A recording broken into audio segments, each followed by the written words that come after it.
The CBC's Sasha Petrosic is in Nepal's capital, Kathmandu, tonight. Sasha. Peter, 3 days after the massive earthquake, this country is still reeling. Its people feeling like all the promised help is scarce and slow in coming. The Polish rescue workers arrive in Bhaktapur today, responding to a cry for help. A body spotted, a person missing. It's less and less likely they are alive, but the desperate digging begins. A few streets over, the search for two others ends. An elderly man and woman have been found, embracing each other, crushed to death in the corner of their bedroom. Agony for their son. This same scene is being repeated across Kathmandu and around Nepal, and with an increasing sense of urgency. That's because many people believe that their relatives are still somewhere in the rubble and quite possibly alive.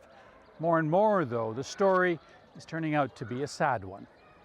More and more searchers are arriving, like this group from Japan who flew in with our CBC crew this afternoon.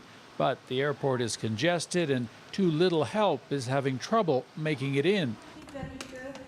Even UN coordinators concede this. As you know, the disaster itself has created a lot of infrastructure problems, and it is simply a country that, because of its geography, such that it's difficult to move into these areas.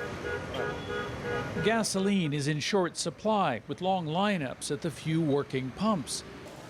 The weather isn't helping either. It's been unusually cool and wet, uncomfortable for those sleeping in tents all over Nepal, risking disease. They feel abandoned. And the government has not provided any facility for us, not food, not any type of water. That's why we're sleeping here. We are managing all by ourselves. Abandoned also to deal with their dead, the bodies that lie in Kathmandu streets. Maybe with more help, my daughter wouldn't be dead, says Chun Grung.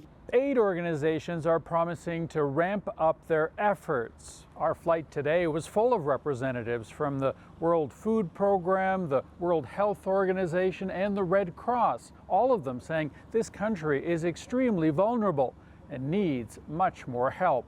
Peter? Sasha Petrosic in Kathmandu tonight. Thanks, Sasha.